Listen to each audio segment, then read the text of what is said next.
Well, welcome everyone. We are going to discuss a case today of a chap in his 60s who presented to our unit last week following an admission to ED with shortness of breath. Okay, so he was short of breath in ED. He was treated with some fluid. The working diagnosis was potentially pneumonia. He did have a history of intravenous drug use and last injected around 3 to 4 months ago, and he was on the methadone program, and he'd had some hip pain and recent steroid injections to his hips. This was his echo on arrival to the unit. Mal, might you want to run through, maybe just do it like a Viva style, I suppose? All right, so what we have two parasternal long axes. One on the left is for depth. So you can see the descending thoracic, and then you can see a large field beyond that. Whether or not there's some abnormalities of the lung in that area is possible, but be further delineated by lung focused. On the right is a more classic parasternal long axis with a diminished depth of field, focusing on the kind of the usual structures. The most striking feature upon the parasternal long is what appears to be an abnormality on the posterior leaflet of the mitral valve.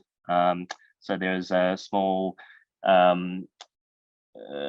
mass on the posterior leaflet of the mitral valve. You'd want to further delineate this with focused imaging and color. The differentials are broad from thrombus, tumor, papillary muscle, vegetation, given this man's history of intravenous drug use, and also iatrogenic steroid injection. Endocarditis would definitely be amongst the differentials. Very nice, Jamal.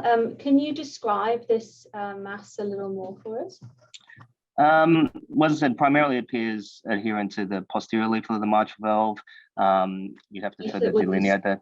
What leaflet would this be at this stage? Well, the presumption would be P2, but depending on where you've sliced this, it could be P1, P3. I mean, the conventional teaching would be that it's probably P2. Nice. It does appear independently mobile to a certain degree. It's you'd have to zoom in on it, but it's somewhat heterogeneous in appearance.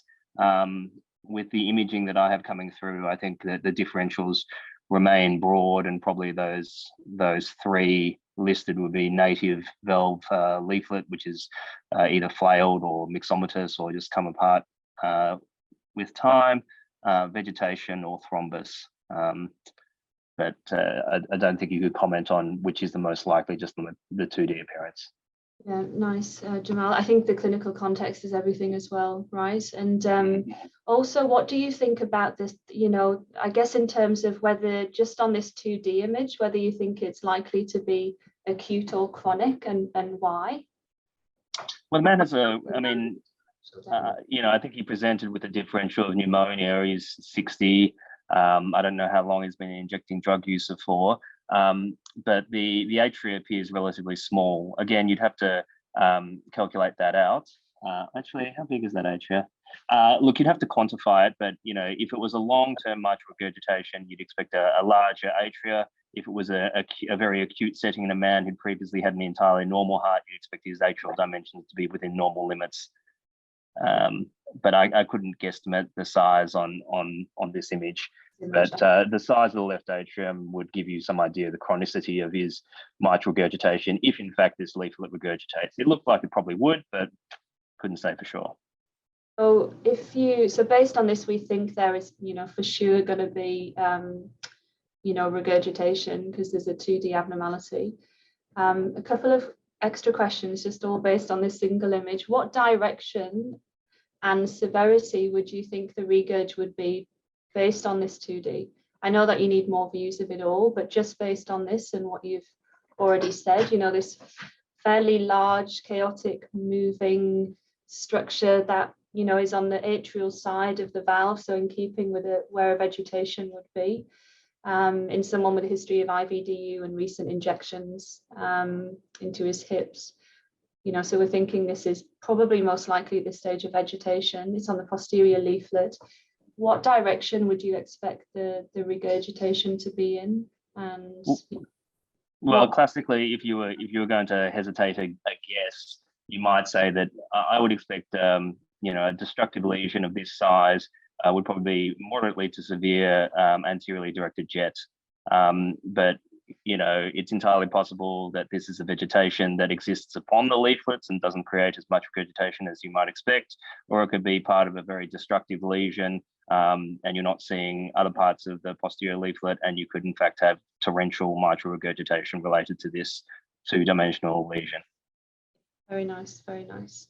But I guess the learning point for people that are just starting, that perhaps haven't got your cardiac anesthetic experience, is that if you see a big 2D abnormality like this, even before you put anything on, it's severe until proven otherwise. So you're almost starting from upside down. Normally you're looking, is it mild, moderate, severe? I think starting from this being severe, and you need to see things to prove otherwise to you, I think is a reasonably safe way to approach it.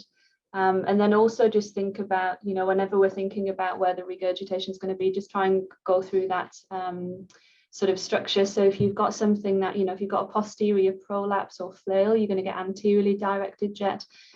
Conversely, if you've got an anterior flail or prolapse, you're going to get posteriorly directed jet. So that's nice to go through. So we might just move on to the colour. We took variance off with this. Might you want to comment on the colour there? So I guess the first things would just be some kind of technical knobology aspects, but it looks like the Nyquist is within what would be kind of considered a reasonably normal range, and we've also got zoomed on these images. So we've zoomed in on the area of interest, and we've got a reasonably normal Nyquist limit. So that's good to start with. So I'm just looking to see whether or not these are actually different images, or I presume they're slightly different loops. It's just me getting overexcited with clicking the acquire button on the machine. Yeah. So I mean, the size of the jet in relation to the left atrium is sometimes considered. You could consider maybe an attempt at the vena contractor. You've got centimeter markers on the left of screen there. You would have to slow it down and just have a look, but this, again, as I said, this is probably within the, until proven otherwise, this would be in the realms of moderate to severe. But anything more than a vena contractor in a single dimension of 7 millimeters would be kind of making you think it was severe. And considering that the mark, we have 1 centimeter markers, look, that again, it's going to be somewhere between moderate to severe on this single loop. Absolutely. It's hard to sometimes, when it's this chaotic and this torrential, it's hard to see that lovely flow convergence. And to then define the vena contractor, because really to define the vena contractor, you do need to see the flow convergence, then the vena contractor, and then a bit of the jet, so you can really delineate it. But yeah, I agree. The vena contractor of more than 7 millimeters would be in keeping. Very nice. Might just skip through a few. The aortic valve looked pretty clean actually, but obviously, being that close to the mitral valve, looking at what else would you be sort of looking for with, if you're suspecting mitral valve endocarditis? What are the structures in particular might be wanting to look at?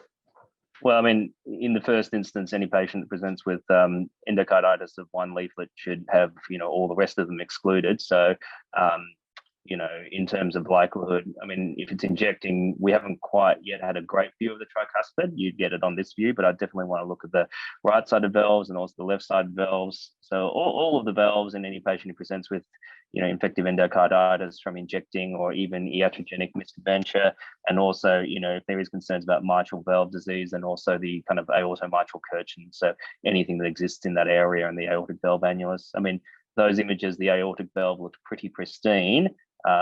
Very interestingly, also a nice view of the pulmonic, very unlikely, but it would be worthwhile looking at that and put color over it.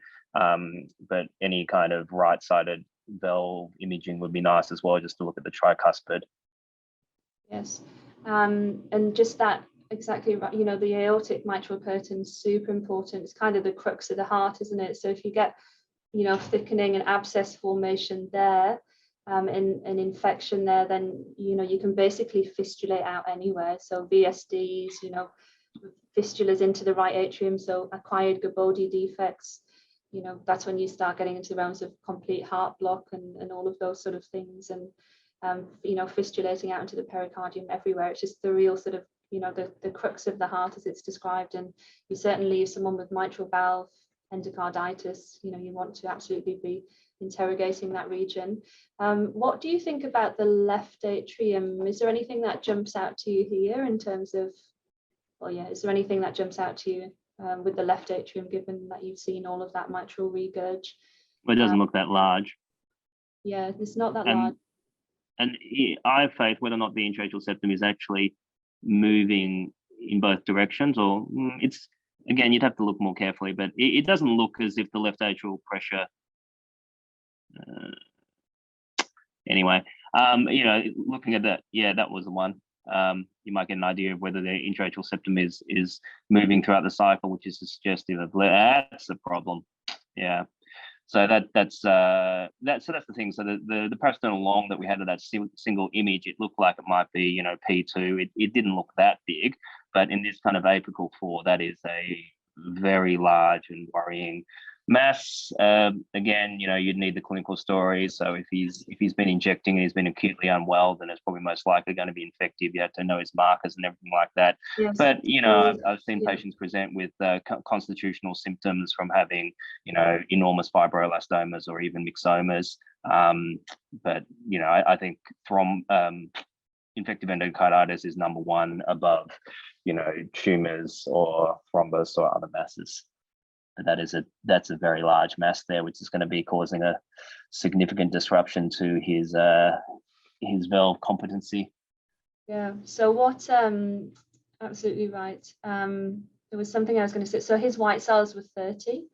His CRP was in the 200s. And he'd had fevers in the ED as well. So what leaflet are we kind of looking at there? There's hardly any leaflet left, is there? But of the where do you think this is attached to? Well, I mean, I guess if we're further up and we're kind of closer to an apical 5, then you might be thinking that's more of kind of P1 than P2. Maybe sort of P2, P3 in that apical view. Yeah. But this is a cardiac surgical consult. Absolutely, yes. And you can see it here as well. Just P2, P3 sort of flailing back into the atrium, and then we've got P1 as well, as you were saying, with the aortic valve in, and it looks like it's adherent to that as well. And colour confirming what we absolutely already expect to see: torrential, really nasty looking, anteriorly directed, sort of jet with a really difficult to define flow convergence because it is just so torrential. Now my next question is going to be, what do you think about the left ventricular systolic function in this context?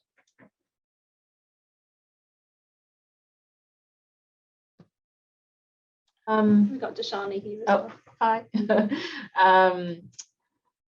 Look, it does look like it's contracting well, but in the context of someone who's got severe mitral regurgitation, you'd really be expecting a really hyperdynamic sort of a level of contractility, and cardia sort of fits with the clinical picture, I think, but like maybe in the setting of the tachycardia, the LV ejection fraction hardly, like just not as hyperdynamic as I would have expected. So like relatively just mildly reduced.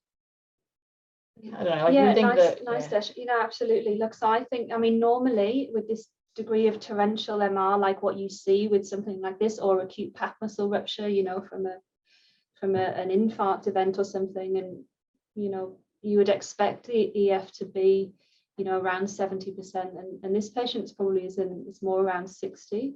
So I think there is a degree of LV impairment.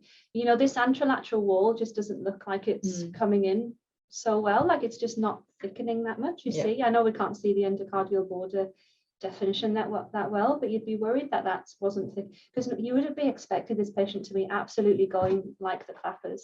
You know, you'd expect this cavity that you're seeing to be really, you know, almost obliterated in systole, and we're not really seeing that. So I think there is absolutely a degree of alveolar impairment. So when we were doing this study, he was actually still on CPAP at this stage, but clearly in pulmonary edema, and he was on about 5 mils an hour of noradrenaline. Okay, so tell me about this Doppler profile.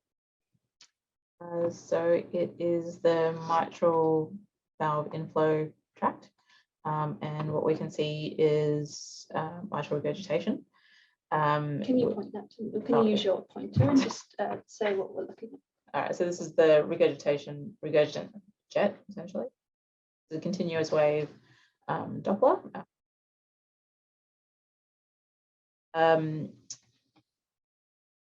It looks like there's peak velocity is about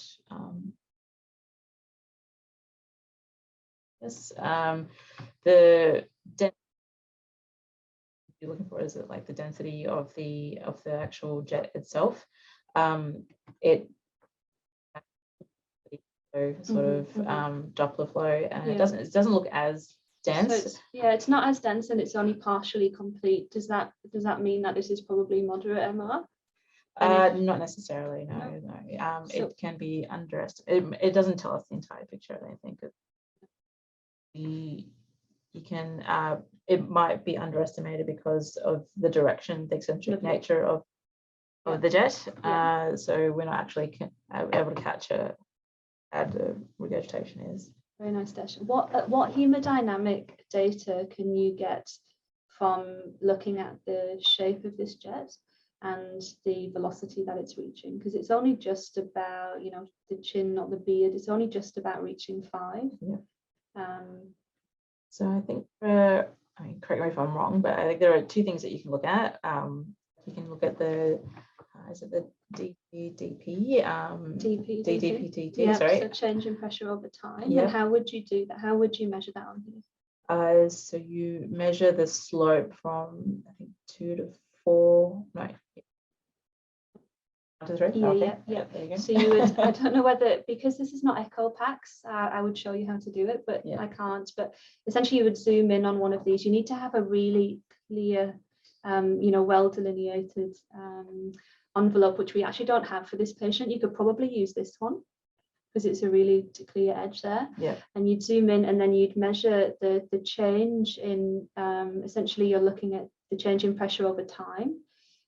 So we're going to do from 1 second to 3 seconds, and essentially we do measure the time taken for it to get there. I'd, you know, do 32 divided by the time, and then that gives us a dp/dt. Now, what would be in keeping with and the 32 comes from 4v squared at 1 second, and 4v squared at 3 seconds. All right. The 32 comes from, and then what would you expect for what's an abnormal or what's a normal dp/dt? Do you know, Jamal, a normal dp/dt? Oh, sorry, you're muted. We don't use it much, but 1200's in my head for some reason. Yeah, it's more for exams, isn't it? I mean, we barely use it in clinical practice because there's other things that we can look at, but for exams and things, 1200, and then sort of less than 800 is abnormal systolic function, and then anywhere between that is sort of a bit of a grey zone.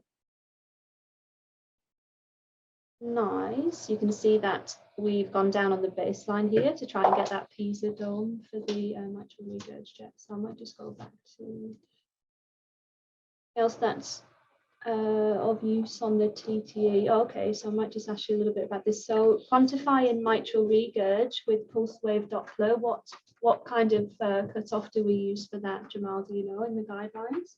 I think E wave greater than 1.2, and you'll get fusion here because your heart rate's 120. Yeah. So if everyone can see that you've got fusion of your B and your A, so it's completely fused. So it's actually quite difficult to know where to put your marker for the actual E wave. But I think regardless of whether it's the E or the A, probably they're both close to 1.2. So that would again be in keeping with the severe MR that we're seeing.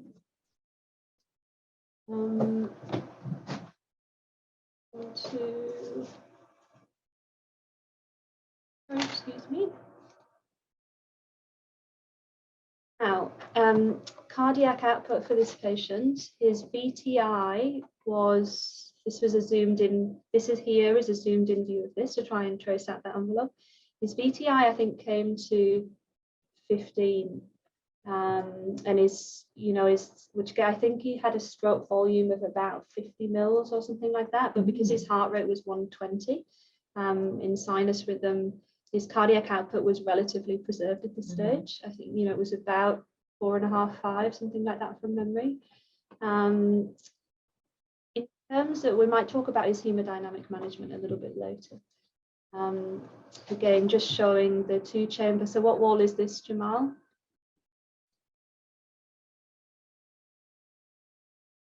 So I'm muted again. Anterior? Lovely, and this one? Inferior. Yeah, and this is the 3-chamber view. So what wall are we looking at here? Is that the anterior septal? Yeah, and this one? Inferior lateral. Yeah, what do you think about the infralateral? Well, as you said, none of them looked as vigorous as one might expect. No. I'm just looking now. I mean, you got a 1 to 4 on my computer, but it is,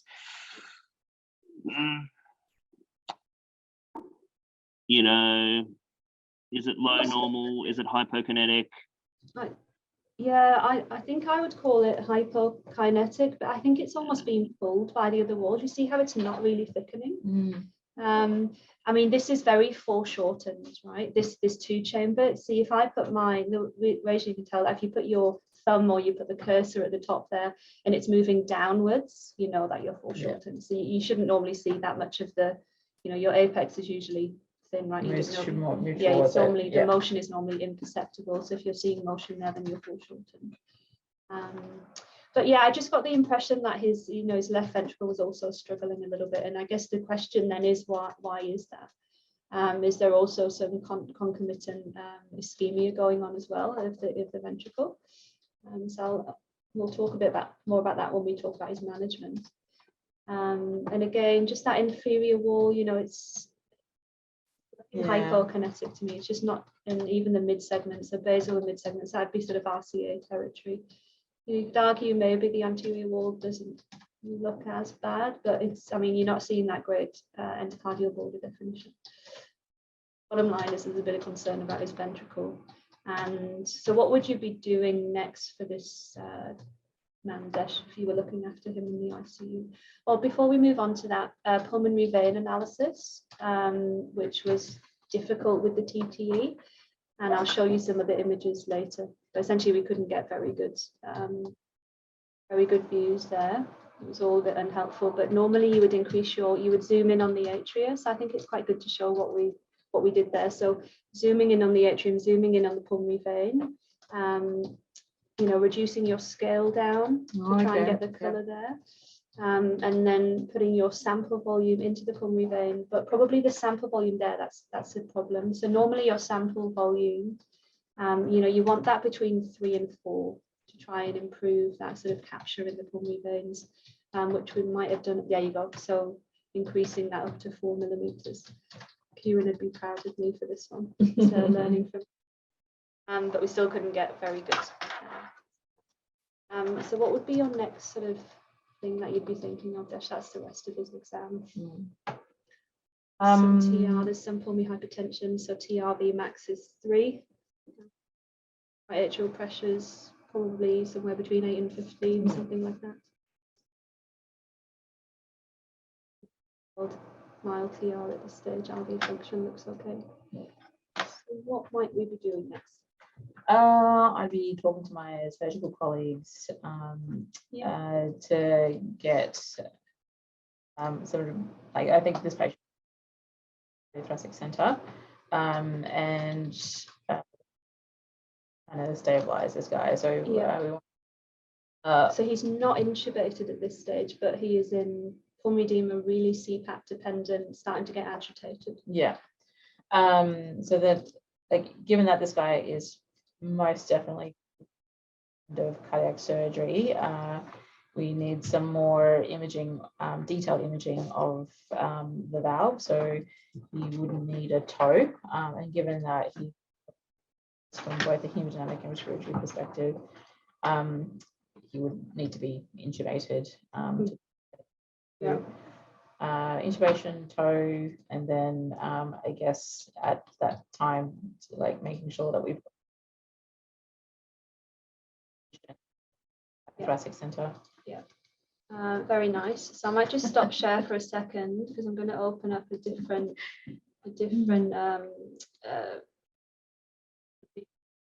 I'll close this one down. Hang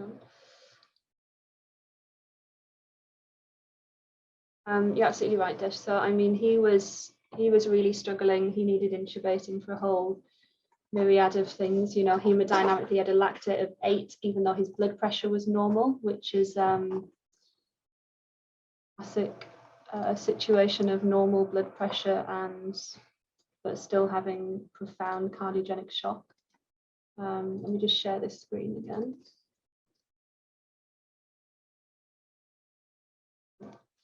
Yes, so he was clearly shocked. He was in forward and backwards failure with cardiogenic shock and acute pulmonary edema.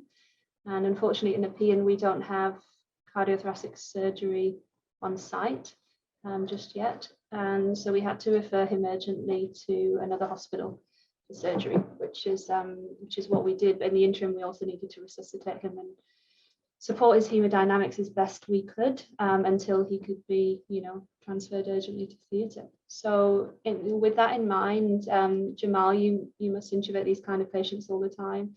I suppose from our perspective, we wanted to keep him, I guess we intubate these patients a fair amount as well, but so fast and loose was the sort of thinking there. So we wanted to keep him, his heart rate up, not vasoconstrict him too much, because that's all going to increase the regurgitant shunt back into his left atrium, and prolonging that diastolic filling time is going to increase the shunt as well. So fast and loose was the way forward, and we intubated him with that in mind, so that I don't think there's much role for propofol in these kind of patients. So we used ketamine, high dose fentanyl, and rocuronium, and that was all. He was actually more stable than anticipated during that induction. When he was intubated, we kept his PEEP up to try and support that LV. We tried to minimize the noradrenaline as much as possible. And we actually started a low dose of adrenaline at this stage as well, and talked about balloon pump if things were to get worse whilst waiting for retrieval to arrive for him. So we have some toe images here, and it's really, we got most of our answers already from TTU. But it's quite nice because the images that we do, the surgeons can also see at the other hospital where he was going to go to, which is important for them for planning. So I guess, as we're going through the transesophageal echo, I might just talk through as we're going through. So here we're in the deep transgastric region, trying to get good views for his cardiac output calculation, but the TTE was better for that, so we didn't spend too much time on that. Again, just looking at the left ventricle in cross section. So what wall do we have down here, Desh? So that would be anterior. What's this part? Yeah. Lateral here, and very nice. And again, now coming to just sort of biplaning through that mitral valve. Not seeing very much at this stage on the leaflets, but as we start to fan through and biplane through, so here we're right sort of through the, we're catching anterior and posterior leaflets there. And then as we start to move this across to the posterior leaflet, this is when we start seeing these huge lesions, which are vegetations on his valve. Below again just demonstrates that really we can appreciate the flow convergence more here, I think, as well. We're starting to get that huge, you know, flow convergence, massive vena contractor. Again, all in keeping with severe, and you can see it really well there as well, severe anteriorly directed regurgitation.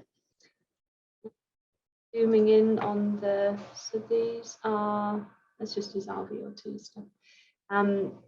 Okay, so now we get to the mid-esophageal view. So mid-esophageal, 4 chambers zoomed in on the left ventricle. So what leaflet would this be, Desh? And what leaflet would this be?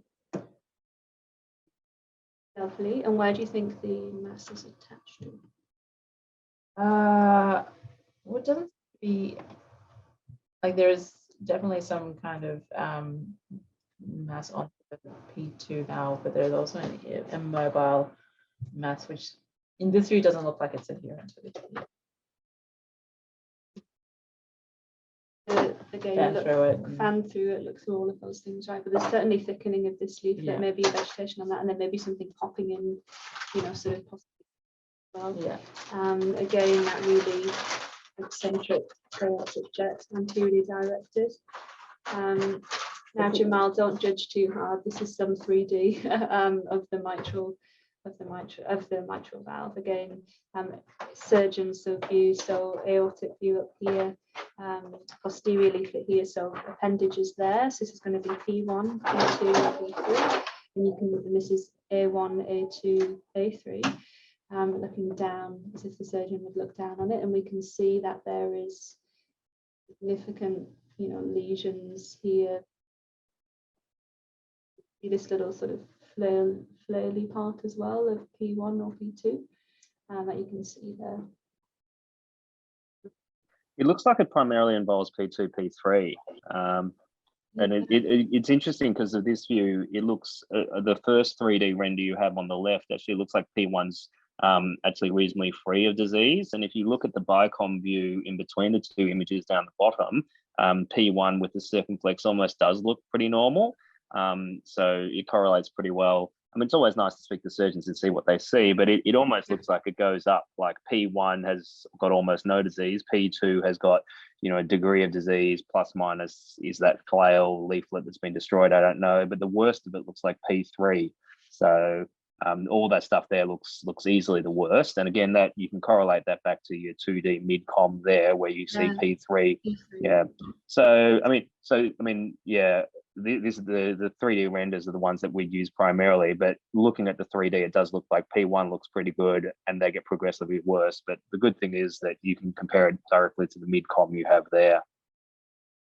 Yeah, very nice, Jamal. The surgeons actually said when we spoke to them the next day that there was just nothing left of this valve. It was just completely destroyed. So what we ended up, and I'll just show some more pretty pictures here. So bicommisural,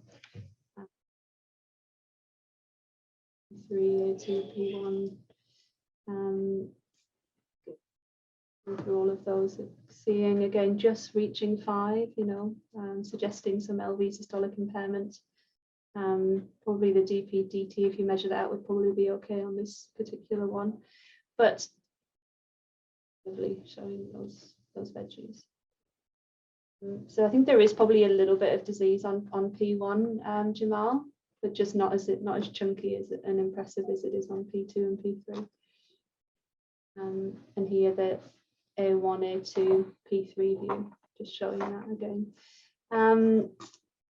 You would obviously, because it's anteriorly directed, be looking for complications here. We thought that this could be something, but when we fanned through, it was didn't appear to be an obvious abscess or anything, and there was nothing like that necessarily found at surgery either. So he unfortunately deteriorated when he was with us with worsening, you know, escalating pressure requirements. So we actually put a balloon pump in him as a bridge to getting him to theatre. And he had an angiogram at the same time because of the concerns of this LV, which actually showed triple vessel disease. So he ended up going for surgery that same day with having CAGs and a mitral valve replacement. And this one again, so A2, P2 showing that big chunky veggie, anteriorly directed jet. Not much AR, which is important to look at when we were thinking about putting a balloon pump in. Of course, you don't want to put a balloon pump in anyone with more than mild aortic regurg, because that probably wasn't going to help. How would the balloon pump help in terms of hemodynamics? Why did we choose to do that? So my understanding it's more because of the afterload reducing effects, and I guess you ended up having triple vessel disease and improved coronary. But yeah, very nice.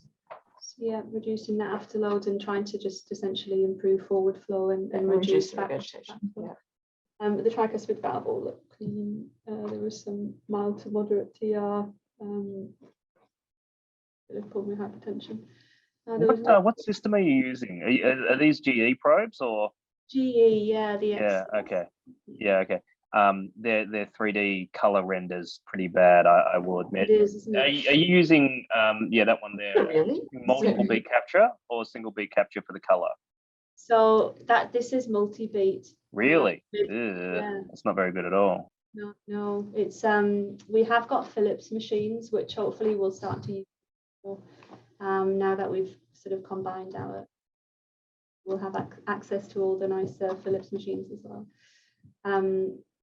Yes, I guess another important thing for you guys and the surgeons is whether there's any evidence of a PFO, for a bypass and things like that. Would you routinely look for that, Jamal, before you putting them on bypass? I know they do for the VADs and things, so obviously need to look for these. Yeah, I mean, look, we routinely interrogate for a PFO. It depends on the nature of the surgery, how excited they are by a PFO, what the patient's previous history. If there's a large ASD, that's different. And then, of course, if there's a situation where you might be concerned about shunting post-operatively, then maybe you might interrogate, more thoroughly with 2D, with color, and even with contrast.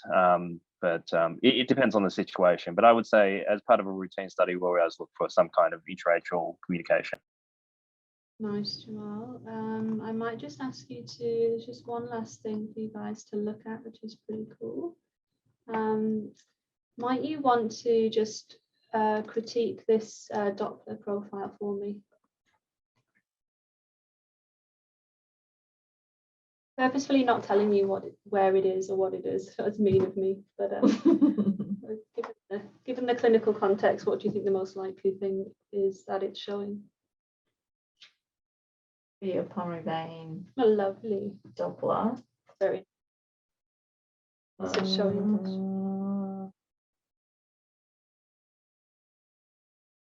We're getting a bit of help. So we're at 100 in the plane, and we're at the mid-esophageal level. Yeah. So you want to look for a systolic reversal.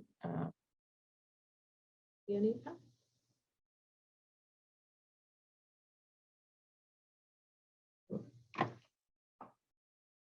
Right, I'm like trying to remember what direction it's supposed to be. Not overtly so, am I? Is it this? Yeah, I mean, you are. I agree. It probably is a little bit early, but we are getting systolic reversal there.